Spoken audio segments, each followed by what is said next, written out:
निर्वाचन जेते पाखी आसुची राजनीतिर उष्मता सेते बढ़िबारे लागिछि। आदिवासी अधुषित मयूरभंज जिला सेथिमध्यरु बाद पड़िनी। एही परिप्रेक्षी रे सारसकणा निर्वाचन मंडलीर 56 नंबर जोनर झारपोखरिया पंचायतर झारपोखरिया बजार रे बीजेडी लोकसभा सांसद प्रार्थी श्री सुदाम मारांडी और सारसकणा विधायक प्रार्थी डॉक्टर देवाशीष मारांडी सहित जिला एवं ब्लॉक समस्त नेतृमंडली कर्मी तथा शुभेच्छु मानक नहीं एक विराट पटुआर रे स्थानीय शिव मंदिर ठारू पदयात्रा रे बाहरी बीजेडी ऑफिस पर्यंत आसिथिबा बेले सेठारे एक सभार आयोजन करा जायथिला। आज मो बॉम्बे शहर आसी सारसकणा निर्वाचन मंडली मो सहित ये प्रार्थी अच्छा डॉक्टर देवाशीष मारांडी मो सहित अच्छा सांसद सान भणी ममता महांतो एवं अन्य माने दलर कर्मकर्ता साथी शुभेच्छु समस्ते अति सुंदर भाव में प्रत्येक गाँव को गला बेले प्रत्येक जगह गला बेले लोक रेस्पन्स अति सुंदर मिलूँ। समस्ते चाहते माननीय मुख्यमंत्री ओडिशा रे पुणी थोड़ा सरकार आसतु जो विकास धारा है विकसित ओडिशा सशक्त ओडिशा एक नव ओडिशा तैयारी कर जो स्वप्न से समस्त प्रभावित होती चाषी मूलिया ठू नहीं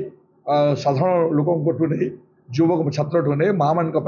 विभिन्न स्कीम सब साहाज्यर हाथ सब सरकार अच्छी तेणु रेस्पन्स बहुत बढ़िया अच्छी और समस्ते आकृष्ट होती पुणी थे माननीय मुख्यमंत्री नवीन पट्टनायक सहित रुहतु जेहेतु मुझे प्रार्थी एवं देवाशीष बाबू प्रार्थी समस्ते आम सहित गोटे आशीर्वाद सुଅ छुटुची और मु बहुत खुशी मो जो माटी ठिया है मो राजनीति आरंभ एठू करी सारसकणा जोटा गोटे समय बागरीपसी निर्वाचन मंडली थी मो प्रथम जो राजनीति को आसिली ये माटी मत आशीर्वाद करथिला एवं जहाँ द्वारा आज ये जगह मैं पहुँची पारी तो ये माटीर समस्त गुरुजन मानू सत सलाम करुच्ची प्रणाम करुच्ची एवं आउ थे अपील करुच्ची मोर युव बंधु मान गुरुजन मान मोर माँ मान मत मो साथी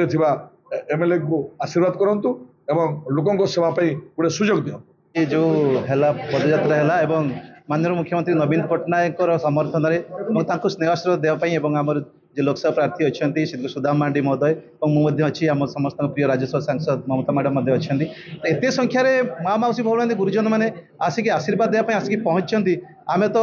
माने खुशी रे आम गौरव आम समस्त धन्यवाद देवाई चाहबू प्रणिपात करने चाहबू जो आशीर्वाद स्नेह से प्रमाणित होची आम समस्त आदर्श आम समस्त हृदय स्पंदन 4.5 कोटी ओडियांकर जी समस्त प्रिय मनीष श्री नवीन पट्टनायक जय यात्रा एमती अब्याहत रहा षष्ठ थर पर से मुख्यमंत्री होगा जाऊँच तो निश्चित और सारसकणा लोकसभा और विधानसभा प्रार्थी बहु भोटे विजय लाभ करेंगे तिले मात्र सन्देह ना ये कौन व्यक्ति विशेष रही नहीं धूली मिशीजे माटी मिशीजे और सारसकणा माटी विजु जनता दल विजयर गढ़ हम ये संकल्प सारसकणा माटी नहीं सारी और आम समस्ते प्रति बहुत कृतज्ञ अच्छु आसंता निर्वाचन जो हम आप देखिए